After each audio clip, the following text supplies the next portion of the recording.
comprends pas bien. Quand ils étaient contre les grillages en Biélorussie, en Pologne, oh là là, fallait faire des barbelés pour pas qu'ils rentrent. Et alors, c'est parce que c'était des Syriens. C'était pas la gentille immigration de la civilisation. Ah bon, toi, tu penses qu'on fait une distinction entre l'Ukrainien et les Syriens? Non, pas vraiment, non. Pour des raisons de racisme? Il n'y a pas du tout de poids de mesure. C'est-à-dire que là, les réfugiés des raisons ukrainiens, culturelles aussi.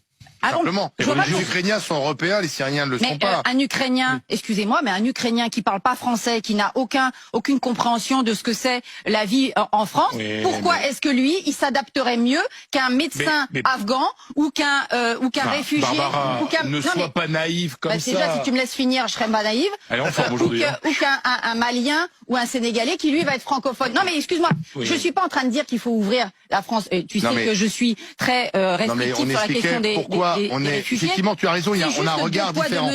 Mais les Français ont un regard différent, puisqu'on le voit dans les sondages, entre l'accueil d'un Ukrainien et l'accueil d'un Afghan ou d'un Syrien. Il y a des raisons religieuses aussi. Oui, tout à fait. Je ne justifie pas. Non, je ne justifie pas. Moi, j'essaie d'expliquer pourquoi dans les sondages, les Français sont plus prompts à accueillir un Ukrainien qu'un Afghan. Pour des raisons religieuses, parce qu'on considère que l'évolution, parce que les Ukrainiens, ce sont surtout des chrétiens orthodoxes. Il y a aussi des catholiques, mais enfin, donc ça reste la culture chrétienne. Donc ils considèrent. Orthodoxes et catholiques, quand tu leur parles à eux, c'est pas la même chose. Excuse-moi. Un Érythréen, il est pas musulman, je crois. Et pourtant, on n'est pas très content de voir arriver les Érythréens. C'est bizarre. On ne parle pas beaucoup. Pardon, Barbara, on va être direct. Les Français se disent, l'Ukrainien, il me ressemble. Mais bien sûr. Il a la même voiture que moi, et finalement, c'est à 3 heures de Paris. Je pourrais être à sa place. Je pense que c'est ça. Il y a simplement une espèce d'identification de proximité que peut-être le Français a moins avec l'Afghan. Et c'est pas du racisme. Ah oui. Mais oui, c'est la loi de la proximité. Mais non. Mais c'est simplement parce que tu es plus proche d'un voisin que d'un type. Ah ben alors, je vais te dire un truc. Je me sens pas.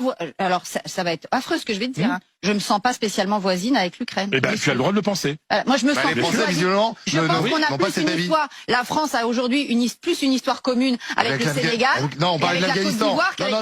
On parle de l'Afghanistan, c'est pas pareil. Ah ben non, mais on parle de l'Afghanistan. Tu parles des Syriens, des Afghans. Non, mais vous avez des candidats qui vous expliquent qu'on est le même espace civilisationnel avec les Ukrainiens. Ben, moi, je suis désolée, on fait pas partie du même espace civilisationnel avec les Ukrainiens. Non, mais je me sens plus proche d'un Européen blond que d'un Syrien. Non, mais excusez-moi. Mais moi, je vais vous dire, c'est pas la question du juge. Je dis juste, il y a du 2 poids 2 mesures. Après, mais qu'on l'assume, juste qu'on assume et qu'on dise oui, je me sens plus proche d'un Ukrainien. Eh ben c'est très bien, mais donc ne venez pas dire ensuite, on a la main sur le cœur et on est des grands humanistes. On n'a pas l'humanisme à Géométrie variable, on a un humaniste à la BHL.